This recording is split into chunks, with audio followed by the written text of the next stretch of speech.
Yes, we do. No.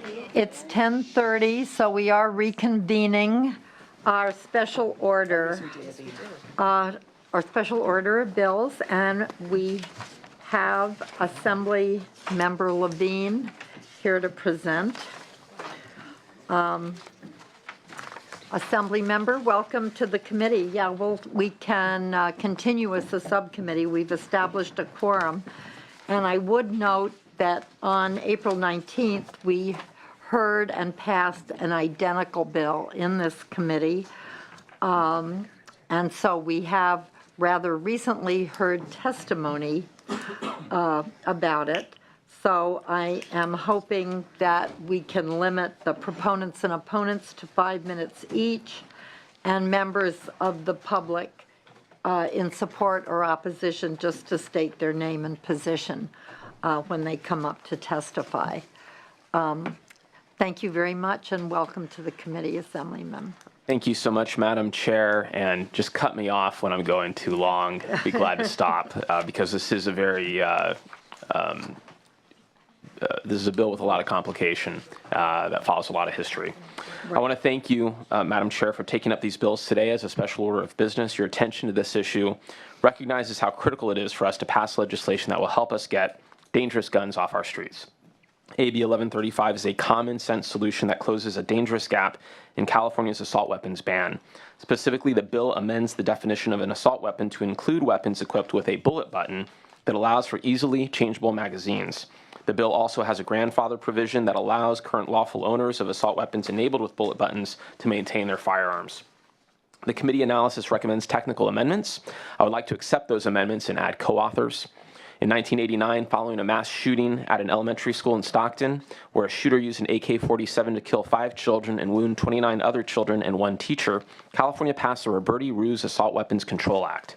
It was the first statewide law in the nation intended to ban assault rifles and assault weapons. The Assault Weapons Control Act sought to prohibit assault weapons that have the capacity to accept a detachable magazine and have specific military-style features. These guns fire rapidly and ultimately can inflict massive damage. These lethal weapons are killing machines that do not belong in our communities. Gun manufacturers found a way to circumvent the assault weapons ban by developing a feature to make banned military-style weapons compliant with California's laws. This feature is known as the bullet button. In fact, numerous assault weapons manufacturers, including Defense Procurement Manufacturing Services and Smith & Wesson, market bullet button assault weapons for sale in California, which they often euphemistically call California compliant. With bullet button assault rifles, instead of removing a magazine by hand, the shooter must simply press a button using the tip of a bullet or another small tool to drop the magazine. A tool can be something as simple as a pen. In fact, the gun industry sells accessories that make the feature even closer to a true push button. One designer makes a ring with a small spike just for pressing the button. Some shooters make gloves with a plastic spike protruding from the finger.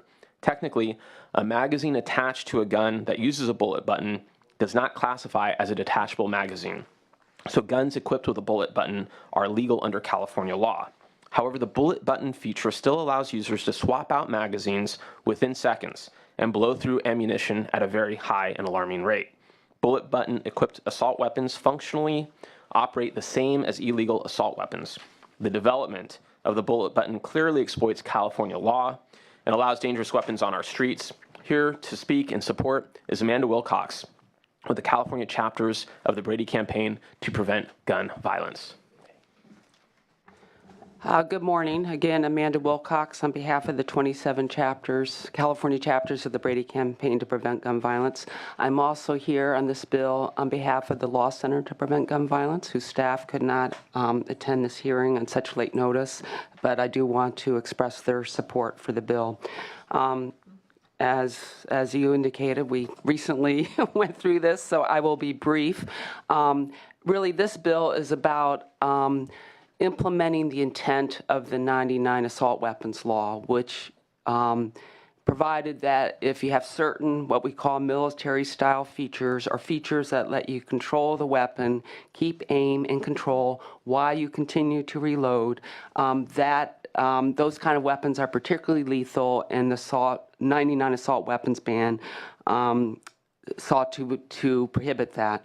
The devil's in the details, of course, with definitions and the way the regulations came out. So this bill provides a more precise definition of what a fixed magazine is, so that the bullet button loophole, the mag loophole, the other ways where essentially it was a detachable, easily detachable magazine, but wasn't considered as such, those are right now legal in California. So this seeks to close that loophole. And again, this ability to rapidly fire, keep your aim, keep the control while you reload with an easily exchangeable magazine is what increases the body count in a mass shooting. And we saw that happen in San Bernardino. And then the other point I want to emphasize is that this bill grandfathers existing weapons, and DOJ would capture records of those guns. And that is something the Brady campaign very strongly supports. We want records of firearms, so if those people subsequently become prohibited, they can be disarmed through the Armed Prohibited Person System program. And of course, that helps with the tracing of crime guns. So I urge your support of this measure. Thank you. Thank you. Other speakers in support of the bill? Speakers in opposition to the bill? Please come forward, and I hope we'll be mindful of the fact that we recently heard the same bill.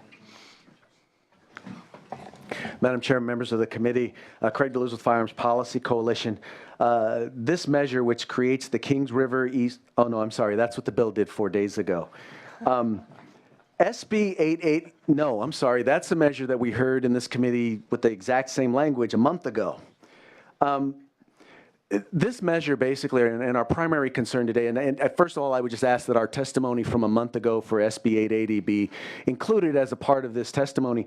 Our concern has to do with literally the abuse of the gut and amend process. You know, largely, this is, and historically, this has been a body that has really respected the public input and the public process.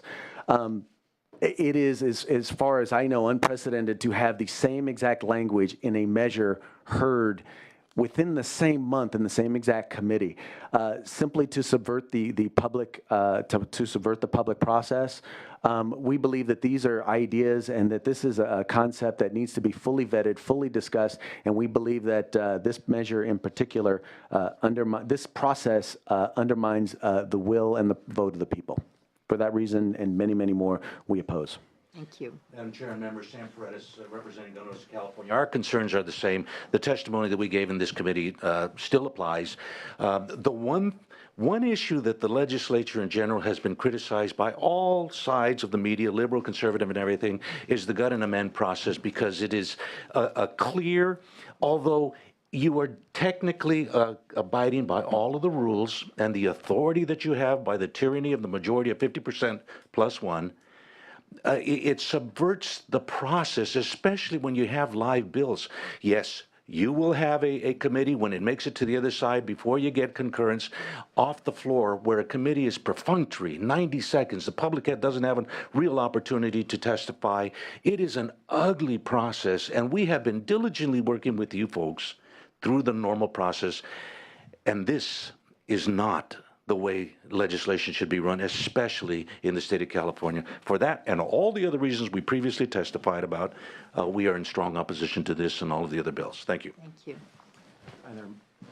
Hi there, Madam Chair, members of the committee. Mark Henley with California Waterfowl Association. Our association represents hunters and many other sportsmen. Because this bill effectively bans a class of firearms that are commonly used for hunting, we oppose. Thank you. Thank you. Madam Chair, members of the committee, for the record, Dan Reed, State Liaison with the National Rifle Association. I echo the sentiments before me, and we strongly oppose this bill, as it's going to effectively ban hundreds of thousands of constitutionally protected rifles. Thank you. Madam Chair, members, Roy Griffith, California Rifle and Pistol Association, strongly opposed. Thank you. Madam Chair, members, Corey Salzillo here on behalf of the California State Sheriff's Association. We were opposed to SB 880. We remain opposed to this measure as well. Thank you. Madam Chair, John Lovell on behalf of the LA County Professional Peace Officers Association. We do not have a position on the bill. The gut and amend, frankly, caught us flat-footed.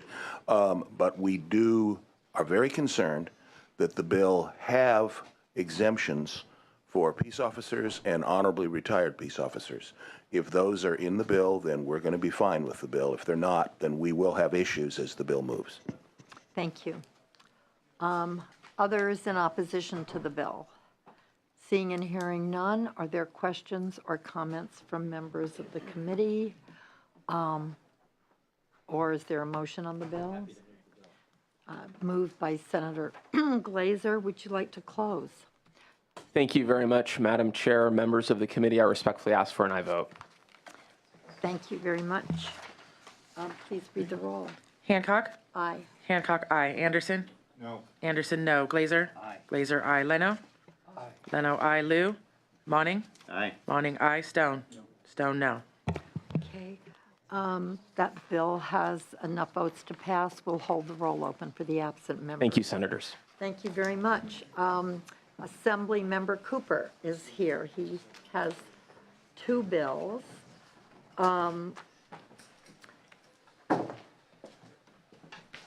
Assembly Bill 857 is a bill that we recently heard and passed an identical bill.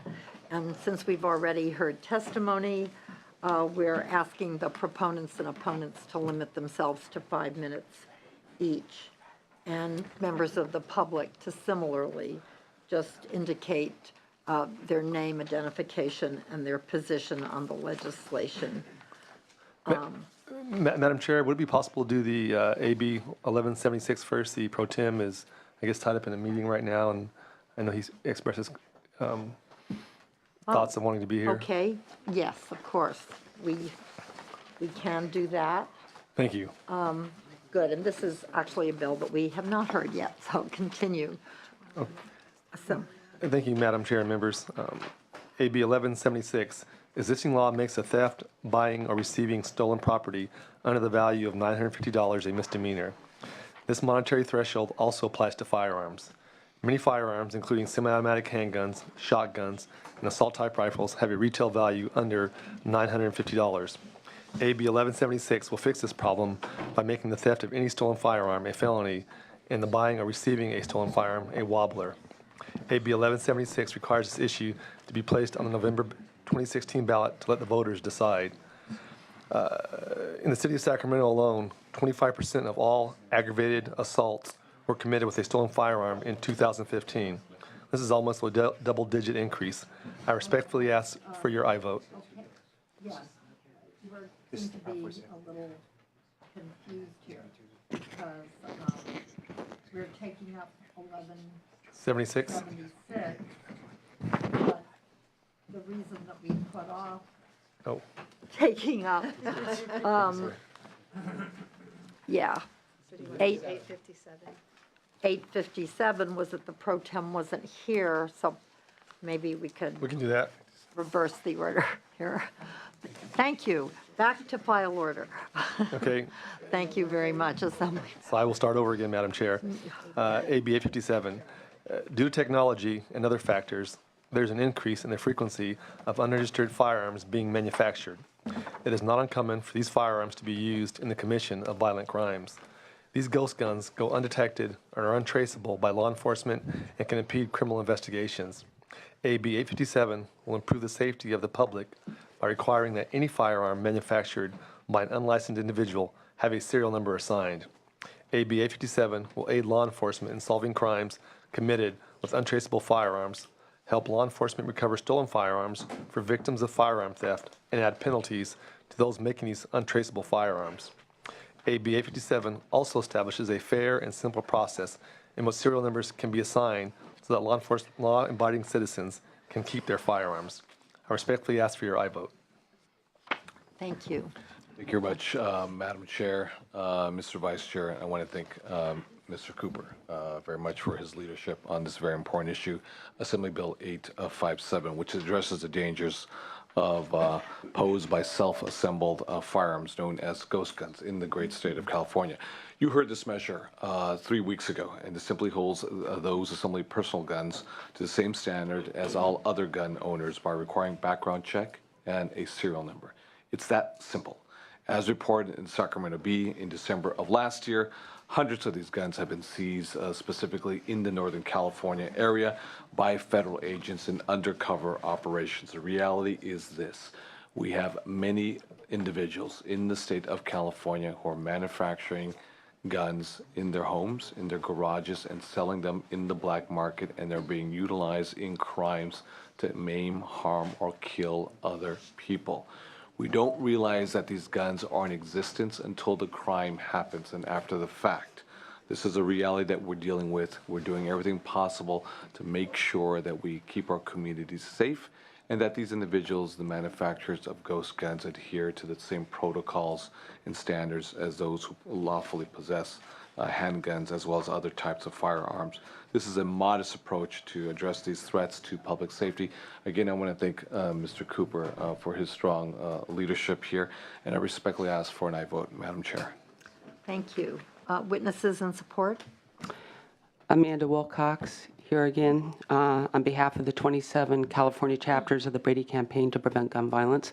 I think I've communicated to this committee by now many times that the Brady Campaign is in strong support of a background check for every person who has a firearm and for a record of that firearm so that that person can be disarmed through the Armed and Prohibited Person System program if they subsequently become prohibited, and also for solving gun crime and tracing crime guns.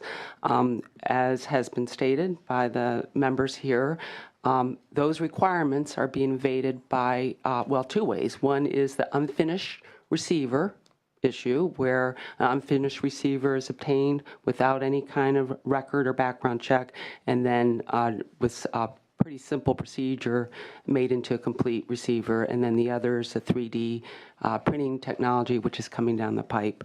We saw the tragedy that happens when a person who can't pass a background check can build a gun out of an unfinished receiver. The Santa Monica shooting that happened several years ago, that was the case. He was prohibited, but he used an unfinished receiver that he got over the internet. This has become an established, well-established problem. The Government Accountability Office has talked about this as the new way guns are getting trafficked in Mexico. The New York Attorney General has spoken about this problem, and there's been considerable coverage in our state, and it seems to be a growing issue that we need to deal with. So thank you for carrying this measure. The Brady Campaign stands in strong support. Thank you. Steve Lindley, Chief of the California Department of Justice Bureau of Firearms. Myself and Special Agent Supervisor Blake Graham are here for technical questions. Thank you very much. Others in support of the bill?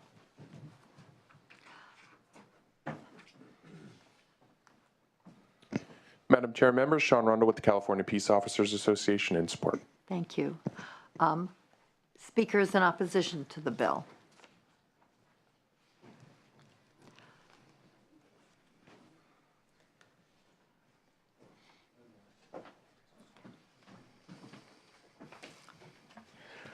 Madam Chairman, members of the committee, Craig DeLuz with Firearms Policy Coalition.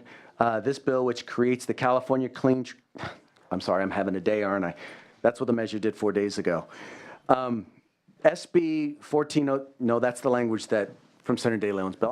I'm sorry. You know, our biggest challenge relating to this issue, other than the gut and amend concern, which has been brought up previously, is twofold. First and foremost has to do with dealing with curios and relics, and I know that Senator De Leon has addressed this in his measure. He said that, well, it addresses the issue of antique guns, and I want to make sure to let you know that there is a difference in definition between an antique gun and a curio and a relic.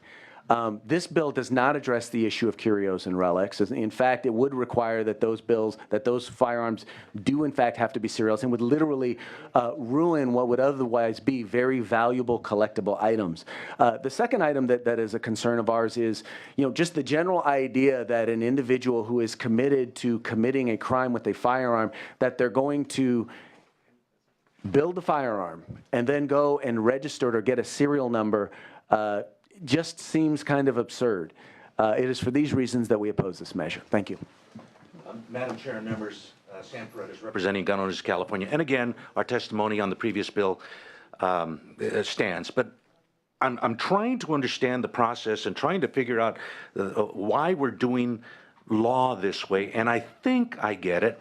We have a Senate bill that's sponsored, goes through policy committee, and then we have an Assembly bill that had nothing to do with this, then comes to the Senate and gets voted on, and somehow the process is shortened. And like my boss, Senator H.L. Richardson, retired, who served in this legislature for 22 years, often said that if you like sausage, don't watch how it's made. Thank you very much. We're in opposition to this bill. Madam Chairman and members of the committee, for the record, Dan Reed with the National Rifle Association. We're in strong opposition to this bill. Effectively, this bill will nullify the longstanding and constitutionally protected process of building one's own firearm and also have devastating effects on otherwise valuable guns, as Craig touched on earlier. Further, there's no public awareness in this bill for the many hundreds of thousands of firearms that are already in existence and for the hobbyist who might be creating their own firearm to actually put on a tool mark or engrave a serial number is probably not something even within their price point or even available to them. So with that, we're in strong opposition. Thank you. Thank you. Roy Griffith on behalf of the California Rifle and Pistol Association, strong opposition. Thank you. Are there other speakers in opposition to the bill? Seeing and hearing none, are there questions or comments from committee members? Okay, the bill has been moved. Senator Stone. Yeah, thank you, Madam Chairwoman. Assemblyman Cooper, based on some of the testimony of some of the opponents, it just seems like there's some political gamesmanship to kind of hijack the process to limit public participation, whether they're for or against this particular bill and one that we previously heard.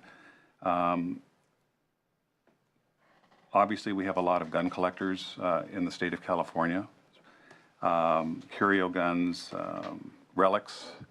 Are you prepared to amend your bill to allow those relics and antiques to be not serialized so that they can maintain their value in showcases? Or are you going to be very rigid and require the serialization of these expensive artifacts? No, we're good with that, and that wouldn't be an issue. I think, and also I think some of the former speakers, I'm not going to say they were disingenuous, but most lowers are manufactured by manufacturers. So for them to put a stamp on a lower is very easily done. But no, in no way do we want to ruin a relic or a historical piece of a firearm. And through your research in this bill, is there any estimate how many ghost guns have been implicated in crimes in California? Is it a pervasive problem in the state of California that rises to this level where we have to take away the rights of those that want to put together their guns, which are usually much more expensive than guns that you buy? And secondarily, are criminals really going to spend weeks or months putting together a gun to use in a crime rather than go after an expensive gun that can do the same thing, whether they steal it and cause the crime? I'll answer the first one with that. Criminals do steal guns. You're correct in that assumption. But also, we need to trace that gun back to see where it went back to its original owner and find out the details. By having that serial number on there, it will definitely help law enforcement determine what the background that gun came through. And I think also people can still piece guns together. A lot of folks like doing that, and that still enables a hobbyist to create a firearm with the upper and lower and the other attachments to the firearm. It will just have a serial number. And once again, most of these lowers will receive a stamp from the manufacturer. Most lowers aren't manufactured by folks themselves. With the emerging technology, with the 3D printers, you're starting to see people have the ability to manufacture lowers, and they can do it right now. I'll let the gentleman from DOJ answer the remainder of the question. We have seen a rise in the number of these ghost guns at crime scenes. In particular, one was used at the shooting from the bank robbery down in Stockton. We find them more and more often at the houses of prohibited individuals because this makes it an easy alternative as compared to buying it off the black market.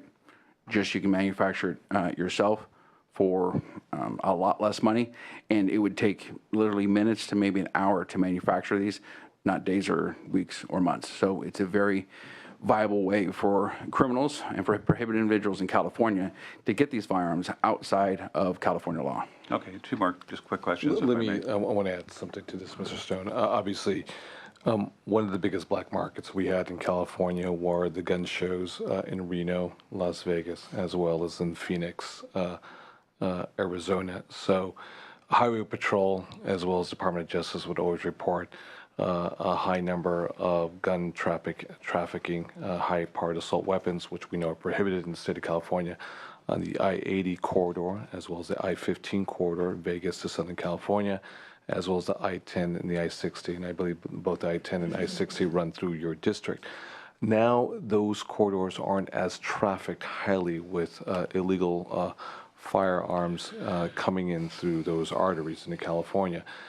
When in the comfort of your own home, you can actually manufacture, as Mr. Cooper had just mentioned a few moments ago, with the lower, 80% receiver. All you have to do is either in the house or go to a metal shop, drill in the number of holes, order everything online, and you manufacture a weapon. Curios, antique weapons, I understand 100%, but I can tell you, other than the robbery in Stockton, also down in Southern California, Los Angeles specifically, you had a young man who manufactured his gun at home and as a result massacred his brother, his father, a son, I should say a daughter and father at Santa Monica College until he himself was killed by Santa Monica Police Department. So the number of ghost weapons are pervasive. We're not taking away ghost weapons. I'm not taking away weapons at all from anybody. But I think it is an important instrument and tool for law enforcement agents to know exactly what is out there. When you go to a bait and tackle store, when you go to a Walmart, when you go to a mom and pop, whether you go to a Big Five, when you purchase a firearm, there is a 10-day waiting period. They go through the proper channels, and if you come out clean on the other end, you go and you secure your weapon. That's the Second Amendment of the Constitution of the United States. Nothing's prohibiting that at all whatsoever. But we do realize that there are a large number of these weapons now. It's gone beyond, I want to manufacture my weapon and gun, firearm, go hunting.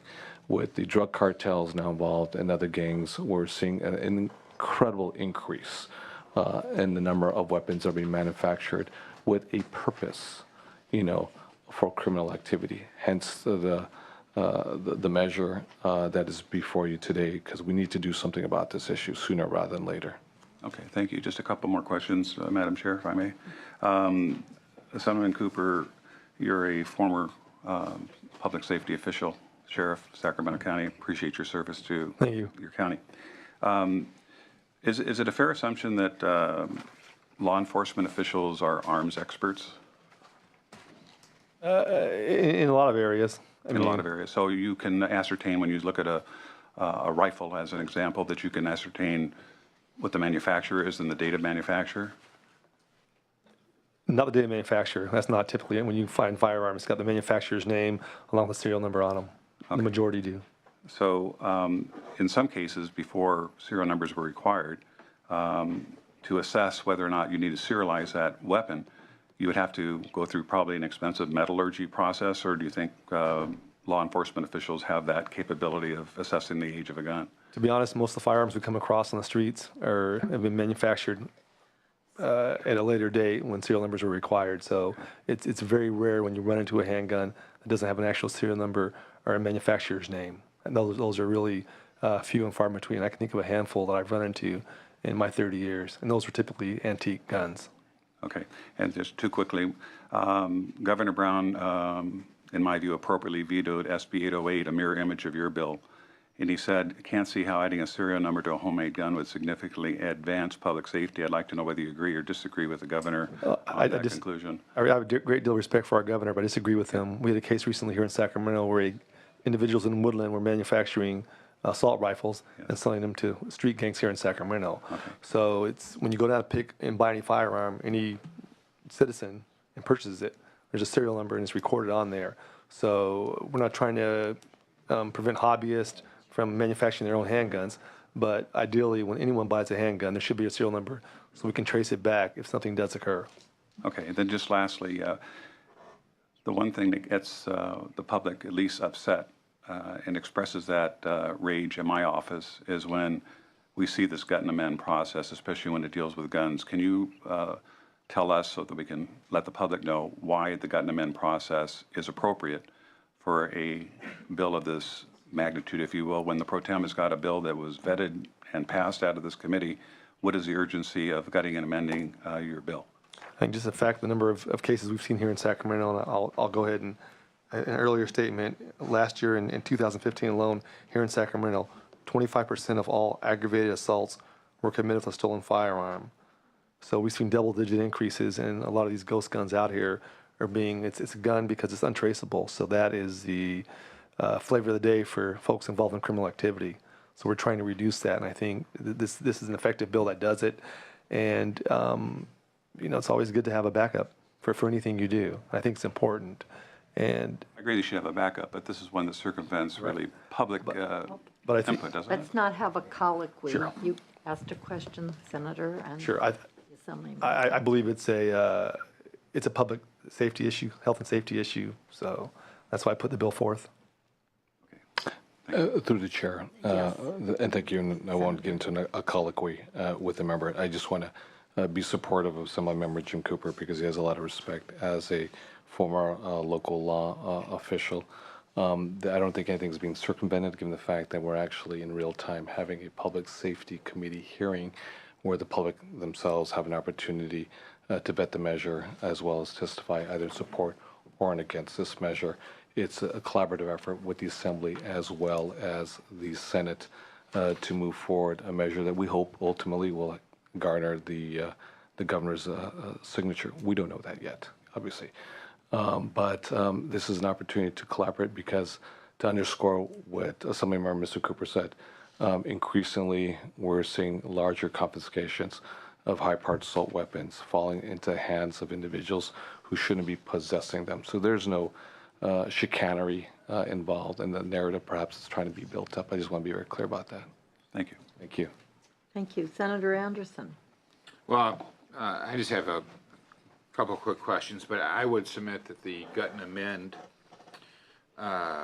does decrease the public's ability to give input on public policy. I mean, when you're going through only half the number of committees, of course, they get fewer bites. And if this was the best policy possible, then why don't we go to a unicameral house and get rid of the two houses? We could save taxpayers a lot of money, and we could bypass all that public input that I think that's every bit important.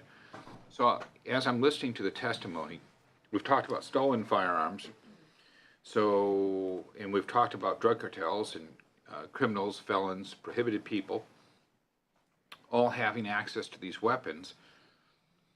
And so is it your all's contention that if we add these serial numbers that drug cartels, criminals, felons, prohibited people are going to comply with this law and somehow fewer weapons are going to be stolen? I mean, the fact of the matter is that it's a stolen weapon, as you testified, that was used in the commission of a crime, or it was drug cartels purchasing automatic weapons, which are already illegal. So I'm confused how doubling down on people who don't abide by the law is somehow going to change the outcome.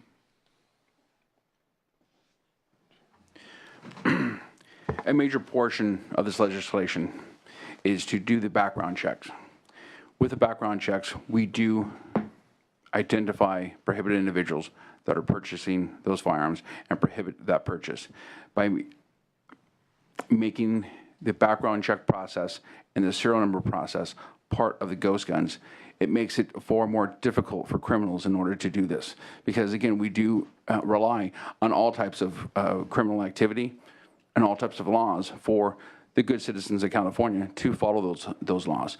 By doing that, that protects us and identifies the criminals compared to the normal citizens.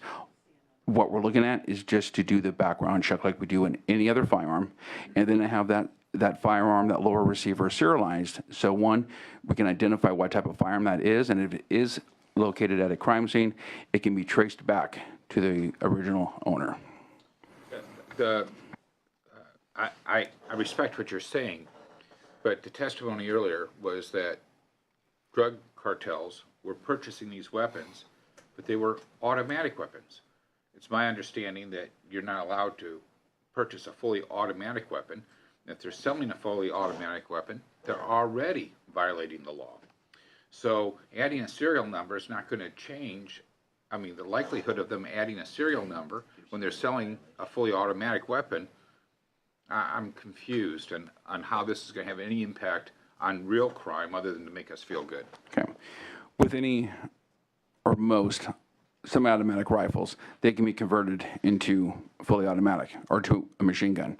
Again, that's an illegal activity here in California and legal activity throughout most of the United States without proper permitting from alcohol, tobacco, and firearms. Again, this makes it far more difficult for them to get the source product. Everything starts at the lower receiver, let's say for the AK-47 or the M4 AR-15 model, which the cartels seem to prefer. They have to have a base material to start with. If we make the ability for them to get that harder, they're unlikely to use this as a loophole in order to arm themselves. It's a giant end around with our dealer record of sale process and our background process in California. And if I may follow up, it's not just the cartels, that's one piece of it, but you have street gangs that are out there and other individuals that possess these guns also. And it's just a matter of fact, if you do have a crime and you recover that firearm, you want to trace it back and see where it came from and to see if there's an issue with that. And you have that ability by having that serial number located on that firearm. So that's really the impetus for it, to make sure the serial number is recorded so you can go back and see where it came from, if you have a straw buyer or what's going on with that. So that's really the crux of this whole piece of legislation, is the serial number.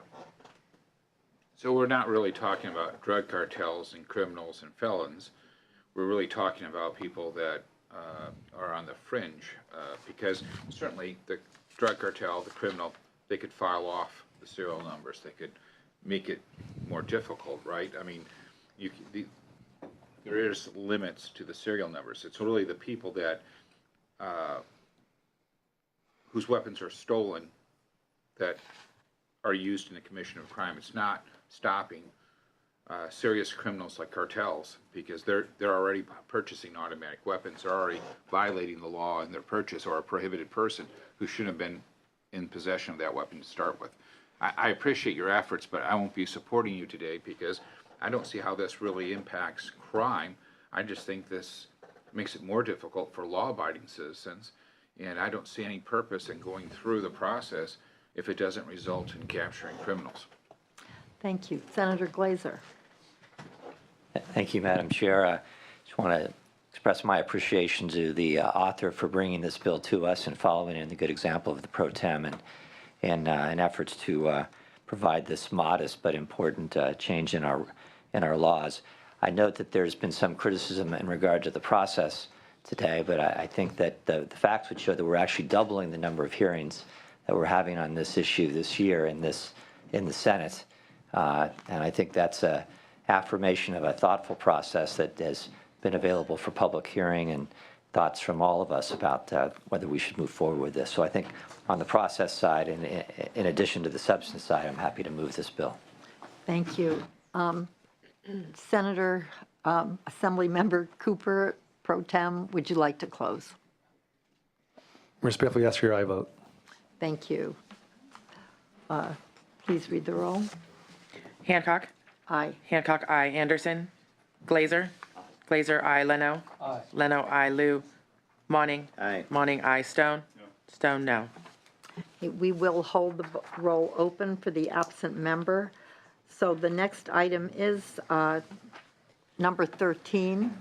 Item 13, also by Assemblyman Cooper, AB 1176.